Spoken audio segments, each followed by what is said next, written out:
안녕하세요. 여러분, 선생입니다. 저는 교직에서 10년 넘게 일하다가 지금 현재는 대치동에서 과학 그리고 화학을 가르치고 있고 또 책을 쓰기도 한 작가로서 활동하고 있는 선생이라고 합니다. 지금 이렇게 영상을 제작하게 된 계기는 많은 분들이 어떻게 교직 생활을 하다가 안정적이고 잘 지내고 있었던 것 같은데 이렇게 편안하고 좋은 교직 생활을 그만두고 어떻게 학원 강사로서 대치동에서 이렇게 학원에서 일하게 됐는지 궁금하다, 그리고 어떻게 됐는지 방법도 많이 알고 싶다라고 하는 문의들이 많이 왔었어요. 그래서 그런 부분에 있어서 좋은 정보가 될 수 있으면 또 알려드리고 또 저의 살아온 길 이런 것들에 대해서 함께 공유하고 싶기도 하고 해서 이런 영상을 제작하게 되었습니다. 첫 번째로 이제 제가 임용에 합격해서 교사가 되기까지의 이야기를 한번 들려드리고 싶은데요. 사실 임용고시에는 처음 초수로 수석으로 합격을 했어요. 그런데 이제 대학교 사범대학을 이제 가서 교사가 되겠다는 꿈을 안고 열심히 공부를 해봐야 되겠다 하다가 대학교 한 4학년쯤부터는 제가 진짜 열심히 공부를 한번 해봐야 되겠다 이렇게 다짐을 했는데 그때 약간 좀 편집증적인 방법으로 제가 공부를 시작하게 된 것 같아요. 왜냐면 제일 먼저 했던 일은 합격했던 선배들 있잖아요. 그 선배들한테 제가 전화를 다 하나씩 했어요. 그래서 어떻게 그분들이 합격을 했는지 되게 궁금한 거예요. 전화를 다 했더니 제가 두 가지를 물어봤어요. 첫 번째는 임용고시 시험을 보고 나서의 느낌이 어땠나, 그 느낌이 제일 먼저 궁금했었고요.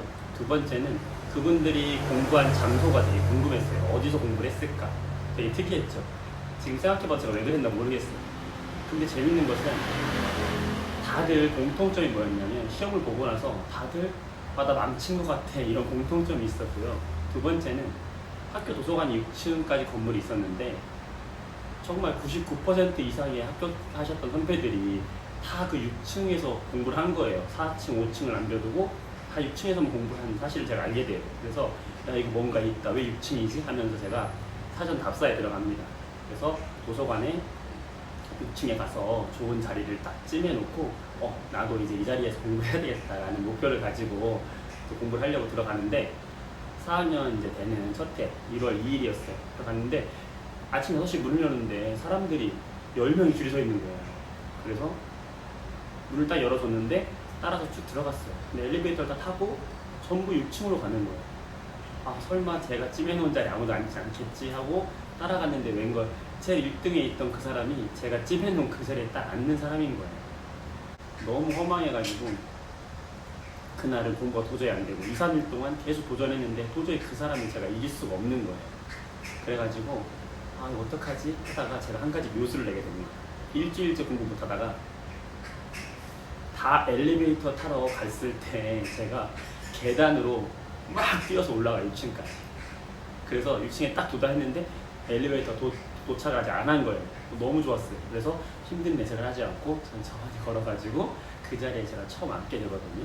그때 기분은 아직도 기억하는데 너무 좋아가지고 그 자리에 앉아서 제가 2달 동안 계속 공부를 합니다. 한 번도 늦지 않고 계속 계단으로 한 일주일 다녔어요. 그랬더니 아무도 이제 그 자리에 앉지 않더라고요. 그때부터 이제 엘리베이터 타면서 2달 동안 공부를 했는데 그러다가 2달 동안 공부를 계속 그렇게 하니까 늦게까지 하니까 병이 난 거예요. 그래서 이제 일요일이 아침이었는데 너무 힘들어서 약 먹고 오늘은 2달 동안 열심히 했고 하루 좀 쉬자 하면서 천천히 이렇게 가게 되었는데 제가 그 자리에 누가 앉았나 궁금한 거예요, 오늘따라. 그래서 한번 그 자리를 쭉 올라가 봤는데 사람이 안 보이는 거예요. 뭐지? 이러면서 갔는데 자리가 비어있는 거예요. 와, 지금도 제가 그 생각하면 소름이 쫙 돋는데 자리가 비어있고 포스트잇이 3개가 붙어 있었어요. 문구에 뭐라고 써있었냐면 오늘 어디 아프신가 봐요. 딱 이런 문구가 있는 거예요. 힘내세요 이런 게 있는 거예요. 그때 그 소름이 쫙 끼치면서 너무 기분이 좋아가지고 사실 그 이후로 제가 탄력받고 공부했던 것 같아요. 그 전까지는 이 자리를 내가 맡아야 되겠다 일념으로 갔는데 그 다음부터 1년 동안은 정말 공부에 몰입을 하면서 잘했던 것 같아요.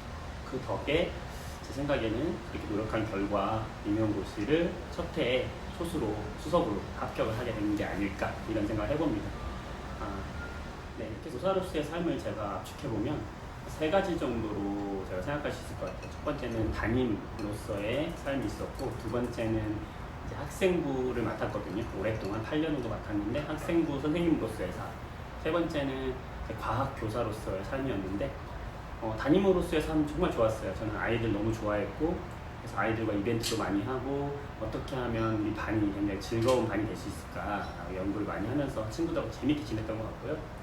학생부 부장으로 삶은 저를 좀 많이 되돌아보면서 제 인생관이 많이 바뀌게 된 계기가 된 것 같아요. 물론 교사로서의 그 삶도 너무 행복하고 좋았지만 학생부 선생님을 맡는 것도 특별한 경험이었거든요. 굉장히 어려운 친구들도 많고 결손 있는 친구들도 많고 여러분 잘 아시는 학교 폭력 이런 문제들도 제가 해결을 해야 됐기 때문에 많은 상담과 공부를 많이 해야 되는 업무였어요.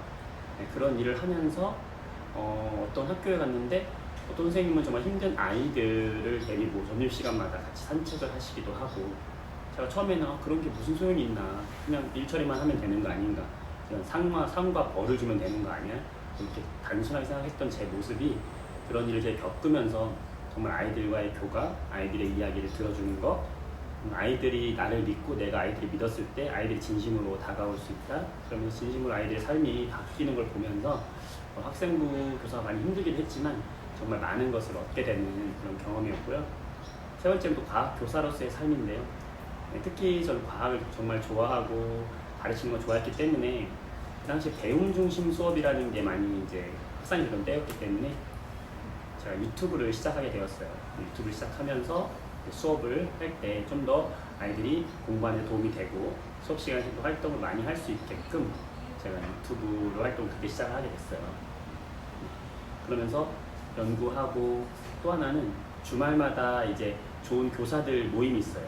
수업을 어떻게 좋게 만들 것인가, 그런 수업의 모임에 참여하게 되면서 거기서 배워온 것들을 또 지역의 선생님들하고 같이 또 연구하고 하면서 굉장히 교사로서의 삶도 바쁘고 굉장히 보람있게 열심히 살았던 것 같아요. 후회 없이.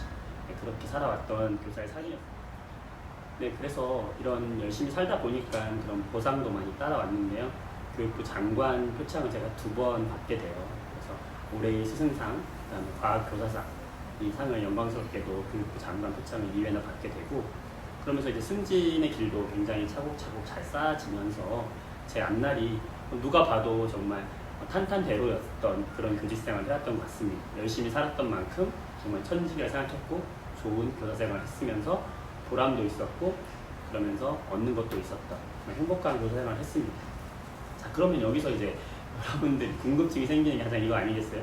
그렇게 탄탄대로의 교사생활을 잘 하고 있었는데 왜 그렇게 승진까지 잘 닦아놓은 이 길을 걷어차고 그 어렵다는 사교육시장, 그것도 이 치열한 대치동의 현장에 와서 학원 강사를 선택하게 되었는가? 네, 되게 궁금하시죠? 그 이야기를 한번 해보려고 합니다. 제가 이 고민을 하게 된 계기가 있는데요. 첫 번째는 학교에서 아이들을 만나고 아이들과 함께 지내고 가르치는 거 정말 좋았어요. 그런데 학교는 굉장히 가르치는 거 말고도 다른 업무들이 많이 처리해야 될 것들이 있는 곳이었거든요. 그래서 그런 것들을 하다 보니까 가르치는 것만 집중하고 싶다 이런 생각이 문득 들었어요. 그리고 승진을 딱 떠올리면 승진을 했을 때 사람들이 좋다고 하지만 제가 생각하는 승진은 한번 생각해보면 행정적인 업무만 또 계속 해야 되는, 제가 원하는 삶은 아니었던 것 같아요. 저는 가르치는 게 좋았거든요. 근데 그때쯤, 그런 고민을 할 때쯤 제 유튜브가 상당히 잘 되기 시작했고, 유튜브의 산생과학이 전국에 있는 친구들과 학부모님들로부터 많은 사랑을 받게 되었고, 그리고 이제 그 즈음에 또 어떤 유튜브에서 래퍼로 활동하시는 분이 또 연락이 와요. 제가 또 과학 암기법 이런 걸 좋아해가지고 재밌게 아이들 이온이나 원소들 암기하는 방법을 썼었는데 그걸 본인이 랩으로 한번 만들고 싶다고 하시는 거예요. 너무 영광스럽게 저도 좋습니다 해서 만들었는데 정말 제 마음에도 들고 친구들도 여러 학생들이 많이 사랑해주면서 지금까지도 많은 인기를 얻고 있는 암기 랩도 있고요. 그러니까 열심히 하다 보니까 그런 좋은 일들이 함께 생기면서 일적으로도 계속 확장이 되더라고요. 그러면서 출판사로부터 제의가 왔어요. 화학에 대해서 책을 한번 써주면 좋겠다. 네, 운 좋게도 같이 그런 제안을 받게 되면서 이런 책에 한번 꿈만 갖고 있더니 작가의 길에서 잠깐 고민하게 됩니다. 그러면서 내 앞날에 있어서 기로에 선 지금 이 시기에 한 1년, 2년 정도 잠깐 학교를 쉬면서 그런 진지한 고민을 한번 해보자 하면서 그동안 1년 동안은 책 쓰는 데 몰입을 하고요. 그렇게 지내다가 좀 더 내가 능력으로서 가르치는 것만 집중할 수 있고 내 능력을 인정받을 수 있는 곳에 가서 한번 도전을 해보자 이런 생각을 한번 하게 됩니다. 그래서 제가 과감하게 한 2년 정도 고민을 하고요. 결단을 내리고 퇴직을 하게 되고요. 그러면서 그때 마치 이제 또 대치동에서 학원 쪽에서도 여러 컨택이 왔어요.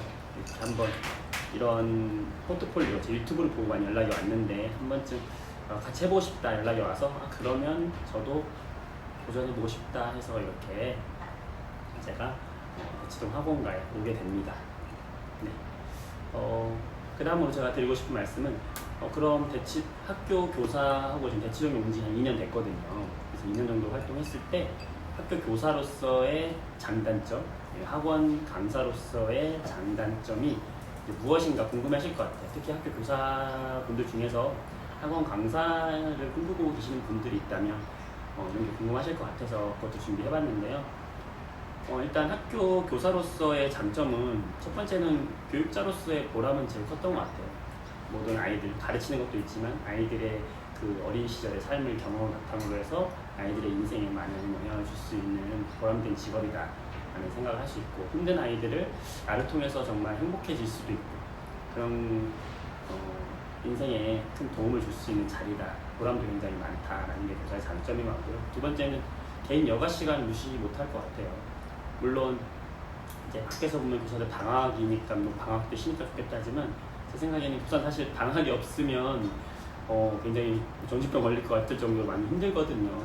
하지만 그 업무 시간 이외의 시간이라든지 이렇게 주어진 방학 시간이라든지 이런 여가 시간이 보장이 되기 때문에 경제적인 거를 너무 추구하지는 않는다면 개인 여가 시간은 굉장히 좋은 한쪽의 측면이다라고 볼 수 있었고요. 교사로서의 또 좋은 점은 이렇게 위계 질서 같은 것들이 다른 조직에 비해서는 그렇게 많은 편은 아니에요. 그래서 좀 평등한 관계가 있기 때문에 교직 문화 자체는 굉장히 평등하고 좋다, 그런 장점이 있고요.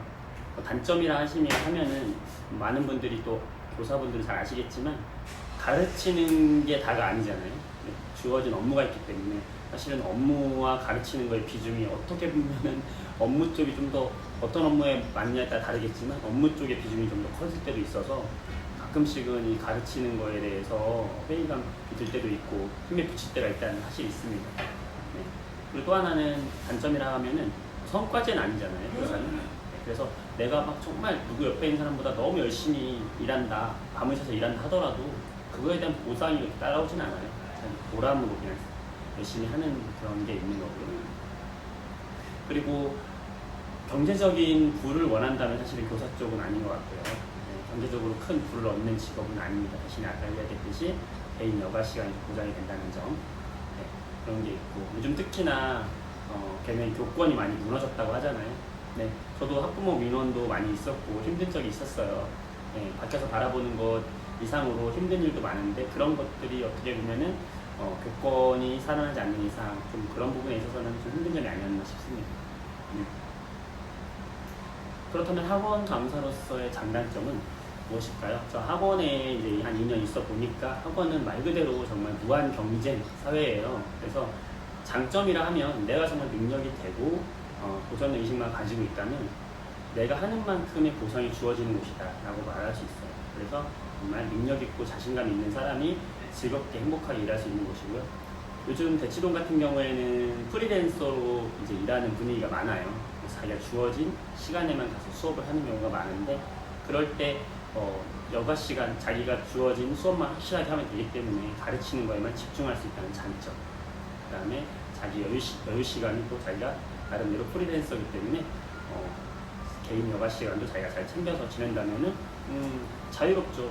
누구의 지시를 받는 것이 아니기 때문에 그런 장점이 있다는 그 다음에 내가 노력한 만큼의 어떤 대가, 그 다음에 그런 것들이 또 경제적인 부와 연관이 될 수도 있으니까 그런 장점이 있습니다. 단점이라면 이것은 정말 무한 경쟁 사회이기 때문에 학원과 학원, 특히 대치동 같은 경우는 학원과 강사들이 얼마나 많아요. 그만큼 학생들과 학부모들 선택의 폭이 굉장히 넓습니다. 그래서 굉장히 가혹하고 뭐 수업이 마음에 안 든다 그러면 가차없이 선택을 안 하고 이러기 때문에 끊기 때문에 굉장히 상처받을 일이 있을 수 있습니다. 정년도 보장되어 있는 것이 아니기 때문에 그 부분을 잘 생각을 하셔야 되겠죠. 네. 이렇게 해서 학원의 장단점을 제가 말씀 한번 드려봤고요. 이렇게 이제 마지막으로 제가 드리고 싶은 말씀은 어느 곳에 있든지 뭐 특히 교사분들이 학원에 진출하는 거에 대해 생각을 하고 계신 분들도 좀 많은 것 같아요. 요즘에 특히. 그런데 어떤 곳에 계시든지 정말 내가 최선을 다하고 있다면 기회가 왔을 때 내가 그걸 잡을 수 있다. 다 능력이 되고 나의 경력이 되고 나의 커리어, 그리고 포트폴리오가 된다라는 것을 말씀을 드리고 싶어요. 저도 처음부터 학원 강사가 꿈이었던 건 아니었잖아요. 네, 열심히 학교 생활을 정말 열심히 잘 가르치고 아이들과 잘 지내고 어떻게 하면 수업을 재밌게 할 수 있을까? 어떻게 하면 아이들과 즐겁게 지낼 수 있을까를 매번 연구하고 공부하고 하다 보니까 그것들이 저의 포트폴리오가 됐고 지금의 경험치가 쌓여서 이런 기회가 왔을 때 제가 과감하게 선택할 수 있는 계기가 된 것 같거든요. 그래서 이런 선택을 고민하시는 분들이 있다면 지금 현재의 자리에서 불평불만보다는 지금 현재의 자리에서 내가 더 잘할 수 있는 건 무엇인가, 최선을 다하고 있는가, 네, 이런 생각 한 번쯤 해보셨으면 좋겠고요. 열심히 하다 보면 분명히 좋은 기회가 올 거라 생각을 합니다. 네, 모든 선생님들 항상 응원하고 그리고 항상 건강하시면 좋겠고 행복하시길 바랍니다. 그리고 학생들, 저와 함께 만나는 학생들과 전국의 많은 학생들 항상 응원하고 있으니까요. 우리 딴생과학도 많이 사랑해 주시고 함께 우리 즐겁게 열심히 잘 공부합시다. 네, 여러분의 인생 항상 응원합니다. 파이팅! 안녕!